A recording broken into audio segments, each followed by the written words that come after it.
Well, I am very grateful to be in this conversation, like always, about how we look at outer healing and inner healing within the LGBTQ plus community. Welcome to the Element Q podcast. I'm your host, TJ Woodward, and I'm thrilled to have you join us for this empowering journey. Each week, we shine a light on the authors, thought leaders, therapists, coaches, and healers of all types who are making a difference in the LGBTQ plus community. Together, we honor those who came before us, the courageous and resilient trailblazers who stood for our rights and recognition. Their strength laid the foundation we stand on today. Here, we celebrate their legacy by diving into the stories, insights, and tools that inspire gentleness, healing, and transformation. So get ready to be uplifted and empowered. This is the Element Q podcast. My guest today is Mely Quiroz, and I'm very, very excited to have them on the show. So, Mely, why don't you take a few moments to let our viewers and our listeners know a little about you and your work and what drew us together to have this conversation today?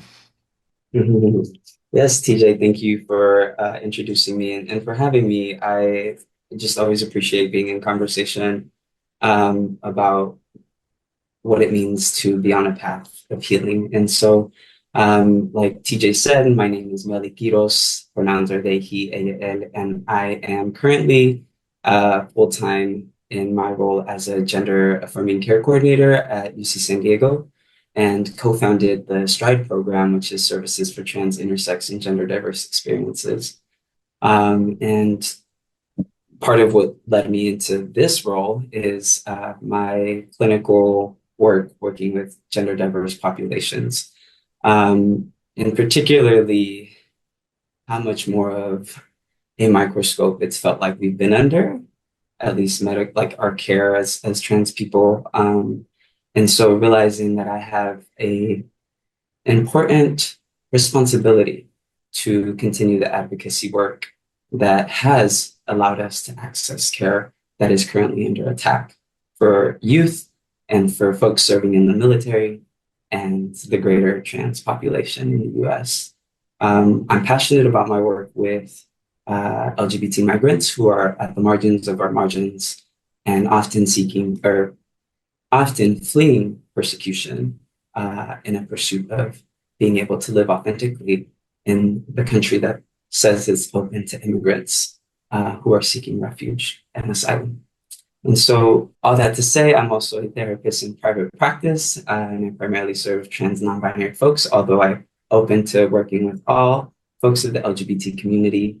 I worked closely with one of your colleagues that's at LMNQ now, and that's how I got to know you and came across perhaps being interviewed for this podcast. Yeah, well, and thank you for saying yes. The intention of this podcast is really a broad umbrella of what it means to create greater healing within our community or our communities. And I know there are very, very many layers to that conversation, right? There's community healing, there's individual healing, there's the relationship between the two. And then within the community, there are so many different sub-communities that have different needs, really, quite frankly, and different life experiences. I know, as a gay white man of a certain age, I have a very different experience than someone who's, in their 20s who is a person of color and maybe non-binary or trans. And so I think sometimes when we have these conversations, it's easy to like paint this broad brushstroke, but there are so many unique individual intersectionalities and different experiences that a person might have. And so that's why I love this podcast, because I'm bringing on folks of diverse backgrounds so we can have conversations and just see what emerges, with the intention of anyone who's watching right now or listening right now might hear something that will help them feel more connected, feel more alive, and feel a greater sense of healing and purpose in their lives. So when I say all of that, I'm wondering what comes up for you just as the beginning of our conversation. Well, I mean, I'm smiling and nodding because I'm thinking the richness that happens when we can share space with folks from different backgrounds, but that are part of the community, right? And across generations too. I find that, yeah, I value elders. I value the younger generations, and like staying open and curious to learning from each other. right? Because I don't want to be responsible for having the answers, right? Or needing to bring in solution forward. It's rather how I feel like, you know, we all have gifts, and it's finding alignment within ourselves that allows us to really tap into that. And I find that mine is how do I bridge these needs in one place, and not in one place, but how do I help bring cohesion to what I'm hearing everyone say in a way that meets everybody's needs? And that really starts with centering folks who are at the margins of margins. Because when we center those folks and we center meeting all the needs that are present, the cup just overfills into meeting everybody else's needs, right? And what we're seeing right now is quite the contrary. We're seeing our most marginalized people be attacked, from healthcare to being disenfranchised from the military, right? Being discriminated so openly, making it hard to feel like there is hope. But there is hope, right? We're still here. We've faced, it's like history repeats itself in some ways, right? And this part of the pendulum is like, well, we need to be ready for when we're going to swing the pendulum back in the direction that is really pushing our movement forward of liberation, trans liberation. Yeah, absolutely. And in the midst of that swinging, how do we stay centered in the midst of that swinging, right? Because in my experience, I mean, I think back in my own journey of like living through the AIDS crisis, living through the ACT UP years, living through, different laws that were in place or not in place to help people walk through that. And I've seen so many different moments where there's these moments that I think people have a sense of we're finally reaching this place where we have a sense of freedom where we can start to do the deeper healing, and then it feels like something might swing. And the reason I'm framing all of that in that way is the conversation that I'm really interested in is a nuanced conversation. And I will say in today's culture, nuanced conversations sometimes aren't always appreciated. So I always want to preface it with that, because as the pendulum swings, we can also stay centered while honoring the person's experience in the midst of that swing, if that makes sense, right? So there's the outer, there's what we're doing in the outer, which is important. There's also what is happening inner in terms of our own healing, but there's also the way those two connect, both in the individual experience and community. And so I'm wondering just how do we, in the midst of everything happening, and again, everyone has a different perception of that too. I do want to name that, right? Because there's not one experience for all people. And yet what you're saying is something that I hear so many people talking about now. So it's obviously a shared experience of many folks. Yes, yes.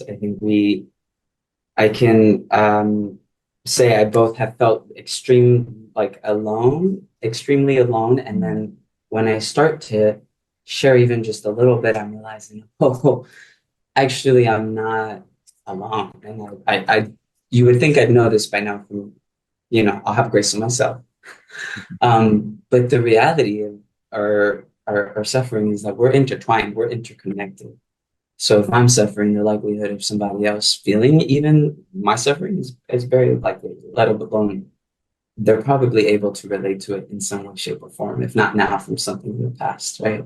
And so what I'm seeing is we are moving through immense grief. Grief is ever present, and it shows up in ways of that we're not really aware of, right? And for me, the way that shows up is it's hard to be present, it's hard to think. I have this desire to yell and throw a tantrum. And I say desire because, I mean, desire maybe feels like not the most fitting word, but this need, this kind of pull or urge to like just, kick and scream. And I've been I've been having a hard time since what feels like reaching out to people, because it does feel like the world is crumbling, and I feel the fear that I once felt as a child and Yeah. that I once felt when it was like, do I come out and live authentically, or do I, have to negotiate the ongoing negotiation of coming out, do I lose my family by choosing myself? right? And that piece is really, that's what the impacts are on the individual level for me, of reminding and kind of penetrating those wounds as a child. And then adult self being like, well, you're not there anymore. You're safe, you know?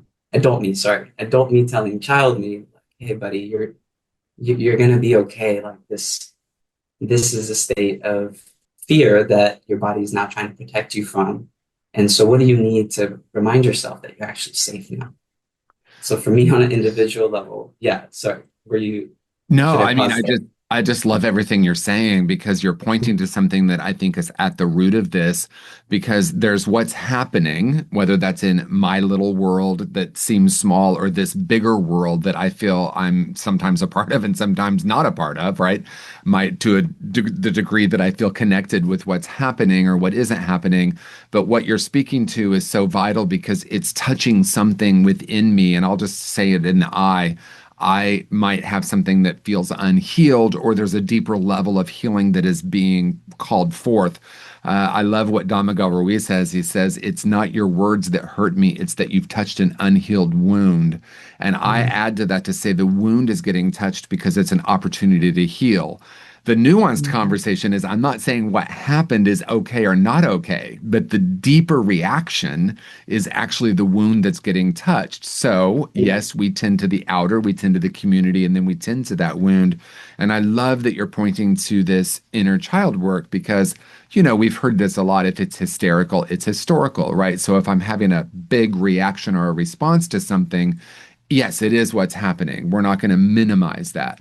And it's mm, also something happening within me. And what do I actually have the ability in this moment to work with?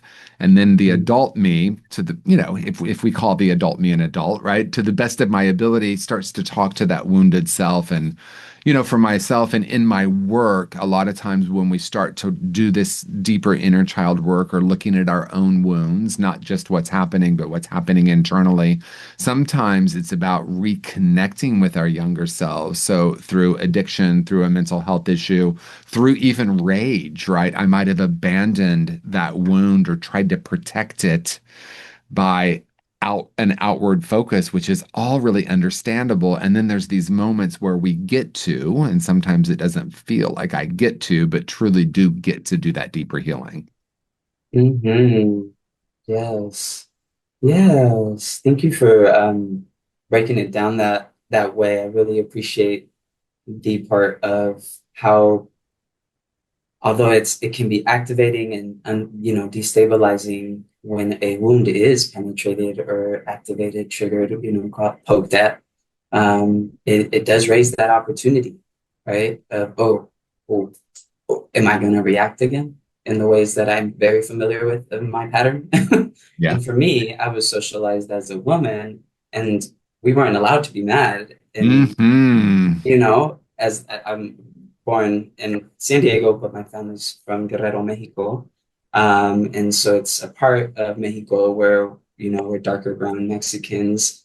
And there's also colorism that's real deep. Yeah. And it's ever present. It's built into even just how the language and comments that are supposed to be complimentary, but are actually like, uh, that was rude. I've digressed. I want to bring us back to the opportunity piece that I think healing is that, right? We're faced with life, we're going to have suffering. Yeah. And for me, leaving home and becoming an adult, being more independent, I should say, Yes. from, you know, needing parental consent for things, was really what allowed me the space to start even the next phase of what do I need? I've not been able to center that until I was 18 for the first time away from home. And Yeah. that's the reality for many queer kids of color, you Yeah. know? And so my heart really sends out love and light for undocuqueers, folks of color who are in homes that are not affirming and in states that are at criminalizing their identity. And so that to me is a lot of internalized stuff they're going to have to unpack down the line. Yes, yeah. Thank you for that because, as you were speaking, I was thinking regardless of what culture or cultures, right? Because we have multiple cultures, and many in different ways, right? And that's, of course, we now call that intersectionality, which I think is a beautiful way of saying I have these different like cultural aspects of living. And that can be like my race, my ethnicity, but can also be like the kind of school I went to or like, the state I grew up in. Did I grow up in a city or in a rural area? What country? I mean, there's so many layers to that. And I was going back to my own journey of being, just a very little effeminate little boy growing up in Indiana in a land, a time long, long ago where like none of these conversations were happening, right? Like no one was talking about it really. I mean, I had a great uncle who was a gay man and he had a male partner, but my grandmother went to the grave saying he wasn't gay, right? So like it was so underground. But when you were speaking about these gender norms, I remember the early messaging for me wasn't homophobia, it was misogyny. It was don't act like a girl, don't throw like a girl, don't talk like a girl, don't walk like a girl. And yet, for someone who was born female or assigned female at birth, they might receive messages like, be pretty, be sweet, be kind, right? And some of these are overt. Sometimes we're told that. I certainly was.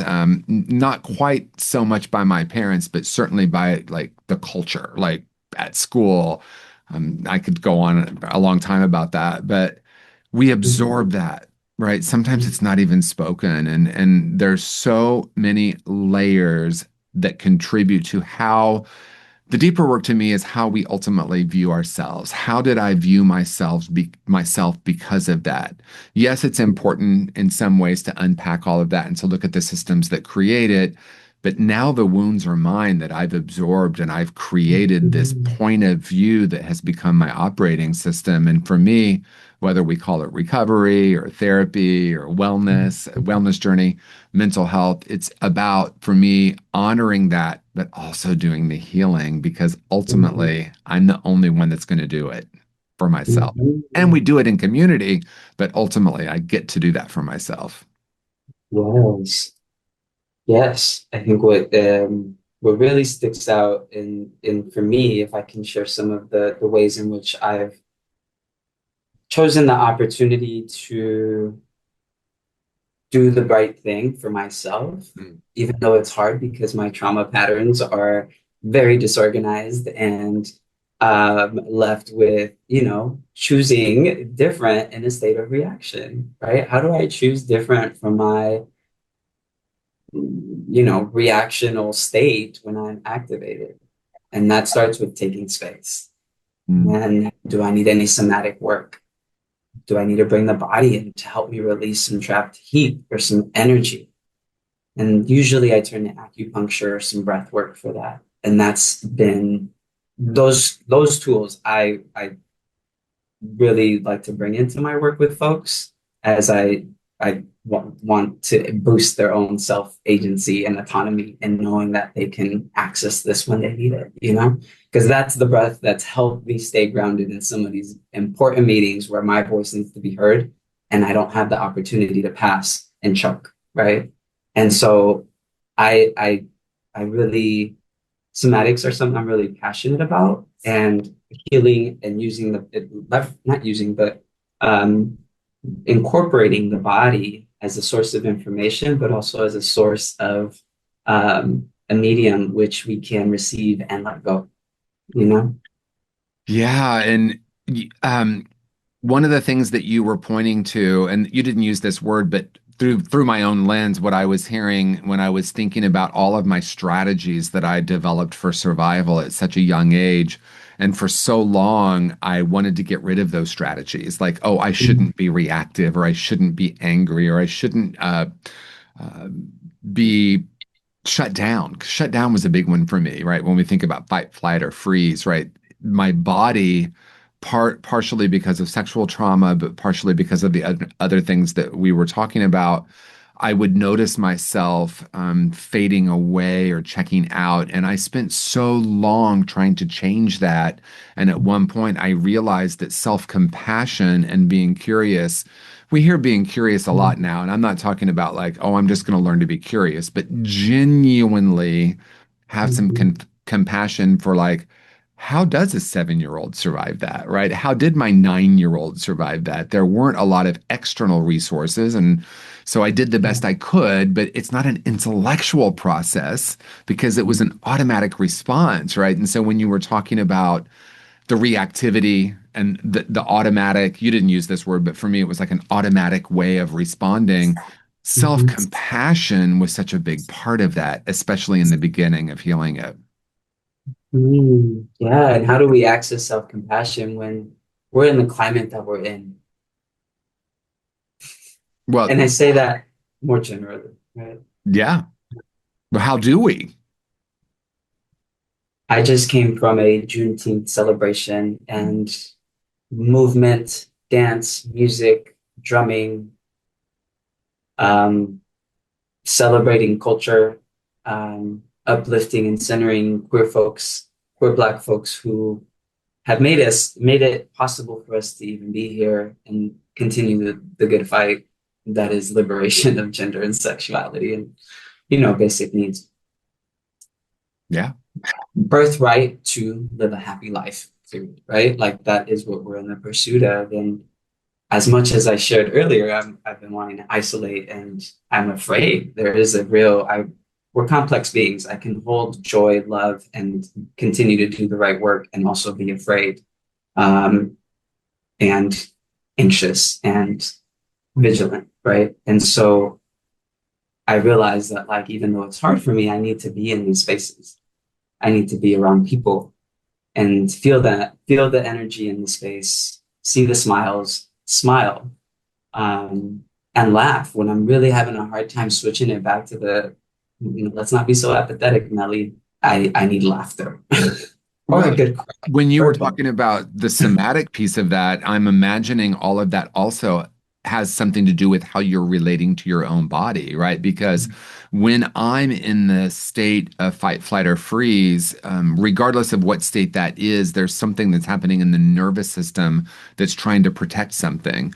And of Mhm. course, there are plenty of things we can point to that we want to protect ourselves from, but there's also things that are happening that are more historical that when we start to move the body or do the somatic work, and I think a lot of people who are watching or listening right now might know what that means, but for others, maybe this is a new idea, but it's just you named it so perfectly. There's things stored in the body, and when we move the body or when we do some of the body work, how many times have you had a deep tissue massage and emotions come up, right? So it's stored in there, and there's so many different ways to access that. And there again, it's this. Sometimes I think there's a collective consciousness, especially with social media, and rightfully so, that people are sharing things. But all of those things that are being shared can also keep us feeling more afraid. And again, Mhm. I think the mind sometimes thinks it's either this or that. I'm either Mhm. safe or it's scary. The truth is, it's all of that. And as much as I would love to see planet Earth different, it's always kind of been some variation of that throughout humanity, the history of humanity. So, how to navigate that? How do we navigate that? And then maybe where I want to kind of shift the focus a little bit to, which we've kind of already touched on, is how do we support one another in the midst of this? What is the role of community and what can we do? I hear Mhm. so many people saying, I feel powerless right now. And, Mhm. we do have power to the degree Mhm. that we have the power to support one another. I appreciate that. I think that's an important question, and I would say I reflect on it pretty day. Like, am I focusing the energy in the right space? Like, how am I really optimizing these efforts to have the best reach? And I'll start on the individual level. If I'm burnt out and stretched thin, I'm not showing up to the best of my ability. And so through my practice and professional career and that life work balance, I have learned that I have a tendency to overcommit, and then that plays out by letting folks down. And so one of my values is I want to follow through with my word so that folks can have a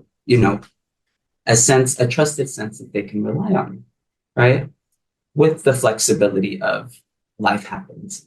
Understanding that, right? I think even you and I kind of went through some communications in this, right? And grace for me is always had like I move with the tides, but I also want to follow through with the things that I say to develop trust. So I need to make sure I'm taking good care of myself. Part of my routine and ritual is staying connected to my ancestors and talking to them, right? Having an altar and having what is weekly check-ins. I talk to my plants as though they are some of my ancestors as well.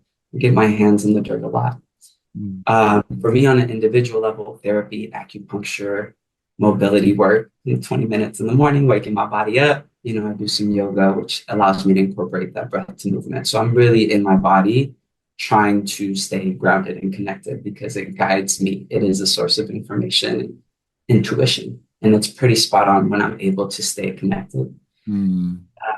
The second thing is that how do we support each other? I think we get to create the spaces that we know we need. So that's what Element Q is. And I remember talking to y'all's current clinical director, Tay, who's a colleague and a friend of mine, and we were over here co-creating Stride, and really imagining something like y'all have going on at Element Q. So Mm. when they mentioned it, I was like, no way. Like, you see, like words are powerful. Like we manifest, like, and so continuing to have the capacity when we're burned out, creativity is stopped, right? So we need to give into ourselves, lay in the sun, let the body restore so that we can still have access to some of that creativity to imagine the spaces that we need, right? Based on what does support look like right now, right? Is it information sharing? Is it just showing up and naming what you're carrying, right? And letting others hold it, right? Is it asking for support? Is it saying, hey, can you come with me to this event because I'm actually I don't, it'll help me feel better. It's bringing your fidgets to the meetings and normalizing that, there's a neurodivergence in the space, right? And even non-neurodivergent folks like fidgets. So yeah, I think you also mentioned that piece of curiosity, which approaching each other with unconditional positive regard to me has really a lot like experiencing that in relationships at work has been some of the kind of deepest healing factors of like, whoa, I don't need to be micromanaged. Actually, I thrive better and I can have better work when I'm not. And having that trust from colleagues and coworkers, but also accountability, right?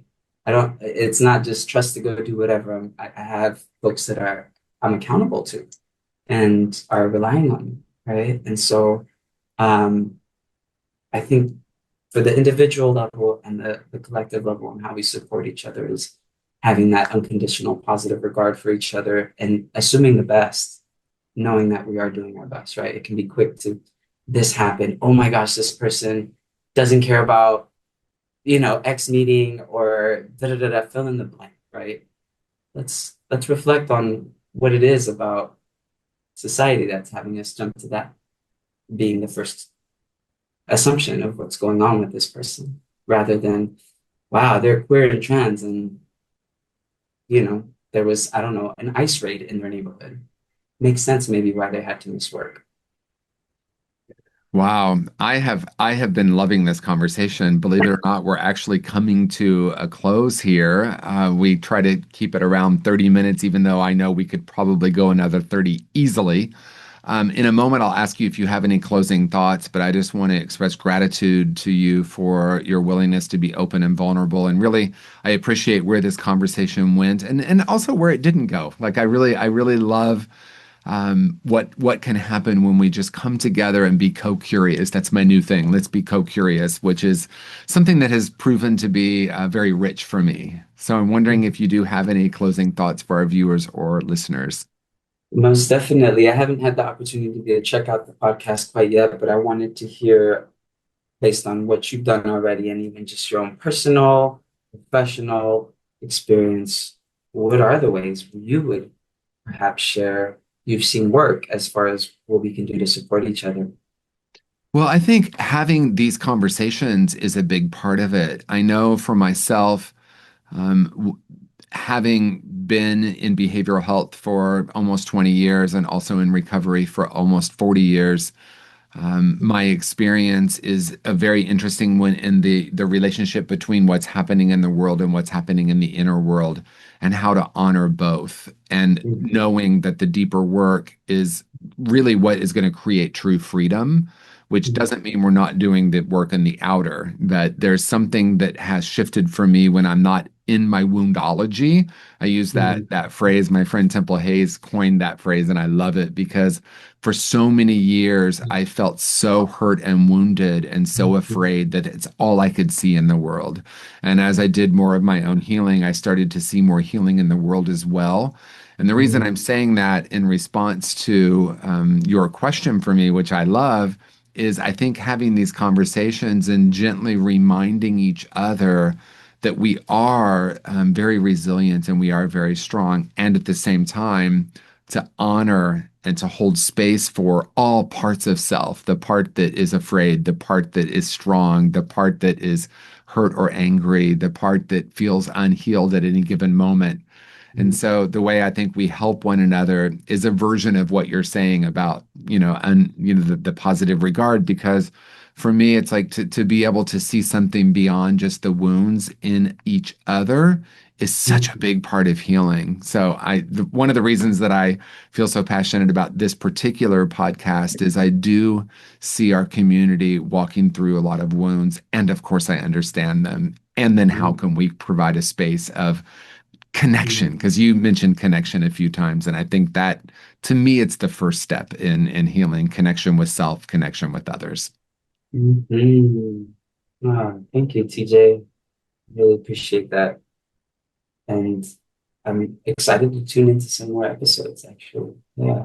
Yeah. And Well, hopefully be an ongoing conversation in some way, shape, or form yeah, along this. absolutely. Absolutely. And thank you for being here. Thank you for the work you're doing in the world and bringing about these conversations for a deeper healing. And you know what? And sometimes it's not about that conversation, right? And it's okay. Whatever the conversation is, be where I'm at and honor that. And what a great gift we can give ourselves and each other to just honor where we're at any given moment. So thank you so much for being here. Thank you for sharing your wisdom and your journey. I appreciate it. And of course, your bio will be in the show notes for everyone to learn more about you and your work and how to contact you. So, Sounds good. peace and blessings, everyone. Thank you so much once again for tuning into the Element Q podcast. Thank you for joining us for this episode of the Element Q podcast. It's an honor to walk this path of healing and transformation with you. Remember, the courage and resilience of those who came before us live on in each of us. Let's continue to carry their legacy forward as we support one another in creating a world filled with love, gentleness, and empowerment. If you enjoyed today's conversation, please subscribe, leave a review, and share this podcast with someone who needs to hear it. Together, we're building a brighter future, one story at a time. Until next time, I'm TJ Woodward, and this has been the Element Q podcast.